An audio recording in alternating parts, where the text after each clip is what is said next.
Assalamualaikum warahmatullahi wabarakatuh. Perkenalkan, nama saya Nurrahmi Maulida dengan NPM 21100100416 kelas 1N TI Rek Pagi Banjarmasin. Parodi Teknik Informatika, Fakultas Teknologi Informasi, Universitas Islam Kalimantan Muhammad Arsyad Al-Banjari. Jadi di sini saya akan menjelaskan tentang komponen-komponen komputer. Sebelum masuk ke pembahasan komponen-komponen komputer, terlebih dahulu saya akan menjelaskan pengertian dari komputer.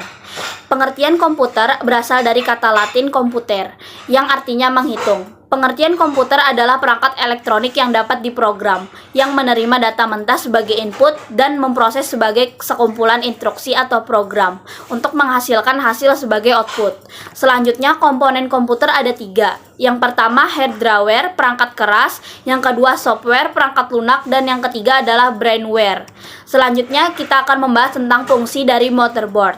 Dilansir dari Digital Thinker Help, beberapa fungsi motherboard yaitu: yang pertama, fungsi motherboard yaitu menyediakan tata letak terbaik karena semua komponen pemroses yang terpenting dari komputer seperti Central Processing Unit atau CPU, Memory System atau RAM, dan kartu grafis tertanam di motherboard, dan motherboard menghubungkan semua komponen ini.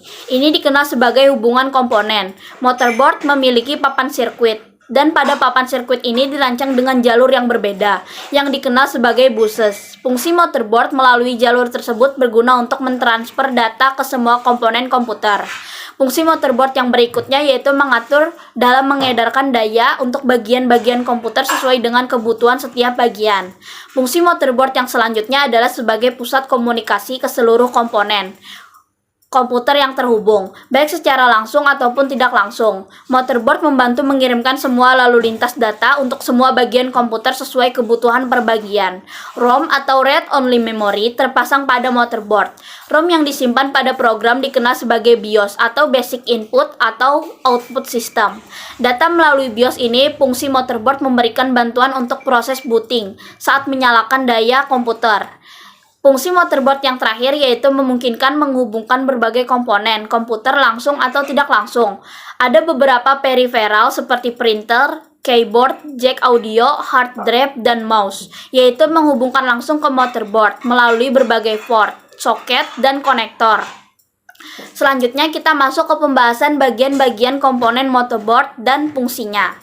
Bagian komponen yang pertama adalah soket prosesor atau CPU soket.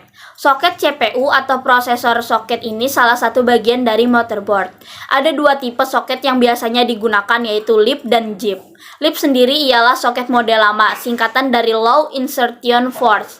Sedangkan JIP merupakan soket modelan baru. JIP sendiri merupakan singkatan dari Zero Insertion Port, sedangkan pada prosesor AMD menggunakan istilah sendiri yaitu soket A. Selanjutnya ada slot memori. Memory slot berfungsi untuk memasang memory card atau RAM. Memori atau RAM ada beberapa jenis seperti SDRAM, DDR1, DDR2, dan DDR3. Pada motherboard tipe terbaru saat ini biasanya sudah mendukung jenis memori DDR2 atau DDR3 dengan arsitektur 2 channel. Selanjutnya slot AGP dan PCI Express X16. Kedua slot ini fungsinya sebagai tempat dipasangnya PGA atau graphic card.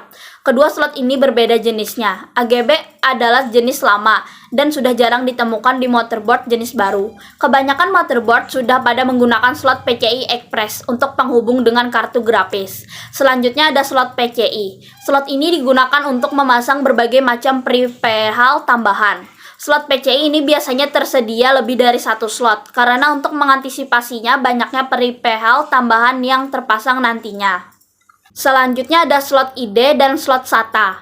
ID sendiri merupakan singkatan dari Integrated Device Electronic. Slot ID sendiri memiliki fungsi untuk mendukung perangkat hard disk maupun floppy disk.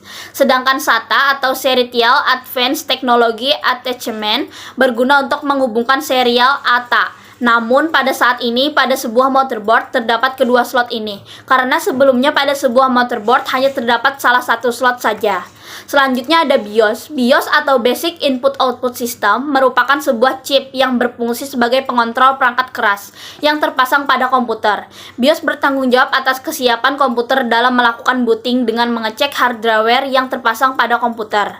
Selanjutnya ada baterai Baterai CMOS atau Complementary Metal Oxide Semiconductor merupakan sebuah baterai kecil yang digunakan untuk memberi daya pada BIOS dan juga untuk menyimpan semua settingan yang ada pada BIOS. Bentuknya seperti baterai jam tangan, hanya saja berbentuk yang lebih besar. Selanjutnya ada power connector. Konektor ini tidak kalah penting dari yang lainnya. Konektor ini menghubungkan motherboard dengan power supply. Agar motherboard bisa mendapatkan daya listrik biasanya berjumlah 20-24 pin. Selanjutnya ada I/O ports. Bagian ini biasanya dapat kita gunakan dari luar casing. Merupakan kumpulan port sebagai input maupun output data komputer. Terdiri dari USB, LAN, VGA, serial, VS2. Selanjutnya ada pin kabel PON panel.